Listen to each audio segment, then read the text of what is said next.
आज की वीडियो में हम डिस्कस करेंगे जीपीसीआर सिग्नलिंग एरर यानी कि cholera toxin.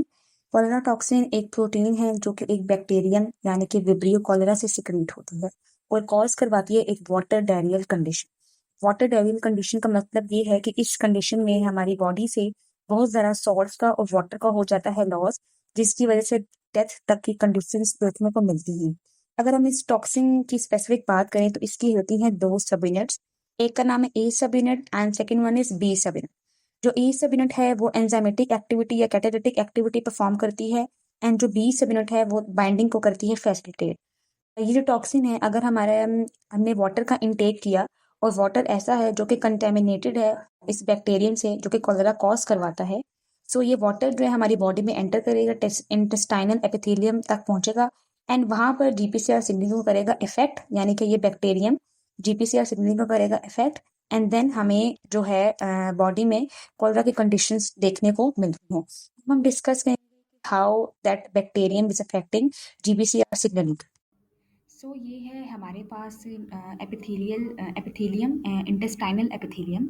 So you can see कि हमारे जो इंटेस्टाइनल एपिथेलियम है उसकी मेम्ब्रेन पर मौजूद है जीपीसीआर रिसेप्टर्स, जो कि नॉर्मली कैसे एक्ट करते हैं कि जैसे लाइगेंड आता है तो जीपीसीआर रिसेप्टर के साथ अपनी करवा लेता है बाइंडिंग, जिसकी वजह से ये रिसेप्टर्स जो है वो हो जाते हैं एक्टिवेट।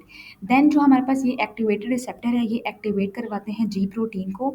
होता क्या है कि जी प्रोटीन के 3 सब यूनिट्स होते हैं, अल्फा, बीटा एंड गामा, जो कि होते हैं जीडीपी बाउंड।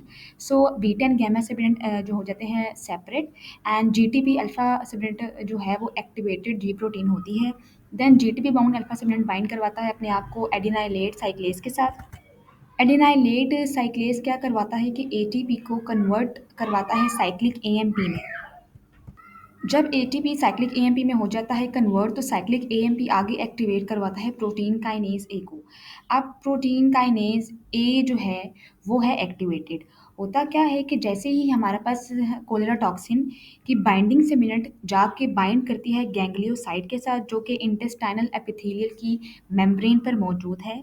जैसे उसकी बाइंडिंग हो जाती है तो इस बाइंडिंग के थ्रू जो इसका कैटालिटिक सबयूनिट है वो अंदर मूव करता है और जो ये कैटालिटिक सबयूनिट है ये करवा देता है जीटीपी बाउंड अल्फा सब यूनिट ऑफ जी प्रोटीन की एटीपी राइबोसाइलेशन, जिसकी वजह से क्या होता है कि जी प्रोटीन ऑलवेज एक्टिव रहती है। जब जी प्रोटीन ऑलवेज एक्टिव होगी तो एडिनाइलेट साइक्लेज एक्टिव रहेगा, जिसकी वजह से एएमपी साइक्लिक एएमपी में कन्वर्ट होता रहेगा।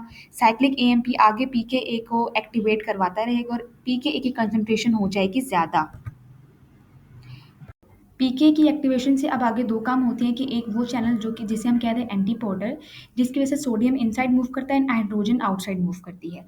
तो पीके की जो हायर कंसंट्रेशन है वो इस चैनल को कर देती है ब्लॉक, जिसकी वजह से सोडियम इनसाइड मूव नहीं करता एंड हाइड्रोजन आउटसाइड मूव नहीं करती। जब सोडियम इनसाइड मूव नहीं करता तो सोडियम की कंसंट्रेशन हो जाती है इनसाइड द सेल लो। इसी तरह हमारे पास CFTR चैनल्स हैं जिनके थ्रू क्लोराइड जो है वो मूव करता है आउटसाइड। जब जब हमारे पास क्लोराइड मूव करेगा आउटसाइड तो इसके साथ वाटर भी मूव करेगा क्योंकि ऑस्मोटिक बैलेंस को करना होता है मेंटेन। सो जब ये दो चैनल्स यानी कि CFTR चैनल से क्लोराइड का होता रहेगा लॉस एंड हमारे पास सोडियम भी इनसाइड मूव नहीं करे तो होता क्या है कि सॉल्ट की कंसंट्रेशन हो जाती है कम।